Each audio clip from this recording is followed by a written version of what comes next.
બનાસકાંઠા પોલીસે દારૂ તેમજ ડ્રગ્સનો 20.41 કરોડનો મુદ્દામાલ જપ્ત કર્યો.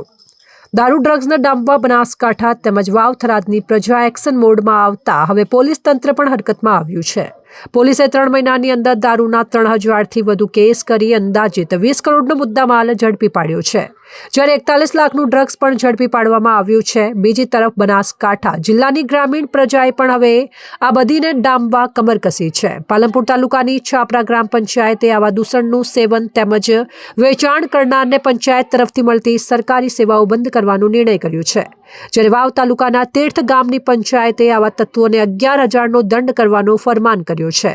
તેમજ થરાદની જેટા પંચાયતે બુટલેગરોનું નામ, એડ્રેસ લિસ્ટ પોલીસને સોંપીને આવી બધી સામે બાયો ચડાવી છે. બનાસકાંઠા જિલ્લા પોલીસ વડાએ આ અંગે શું કહ્યું, જરા તે સાંભળો.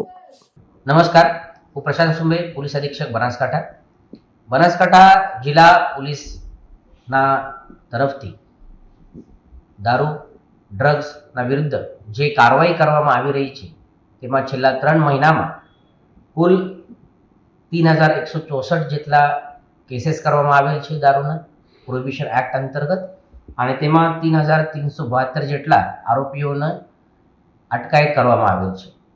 આ જે પ્રોહિબિશનના કેસીસ છે જેમાં લગભગ 20 કરોડ જેટલી દારૂનો મુદ્દામાલ જપ્ત કરવામાં આવેલ છે. ટૂંક સમયમાં તેઓનો નાશ પણ કરવામાં આવી રહ્યા છે.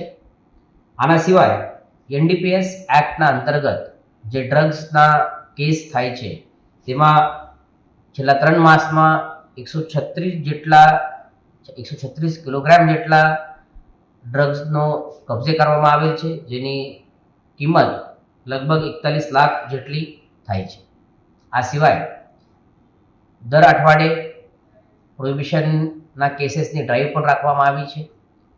2 દિવસ પહેલાં ગુરુવારના દિવસે સવારે 4 વાગ્યાથી જિલ્લાના તમામ પોલીસ સ્ટેશનમાંથી PI કક્ષાના અધિકારીના ગાઈડન્સ હેઠળ, તેઓના નેતૃત્વ હેઠળ ટીમો બનાવીને જિલ્લાના 750 જેટલા લિસ્ટેડ બુટલેગરને સવાર 4 વાગ્યાથી ચેક કરવામાં આવ્યા હતું, અને તેઓની પ્રવૃત્તિ જે જગ્યા ઉપર ચાલુ હતી અથવા તે કરતા હતા તેમાં કેસ કરવામાં આવેલ છે, અને જેઓની પ્રવૃત્તિ નથી તેમાં નીલ રેડ પણ કરવામાં આવેલ છે.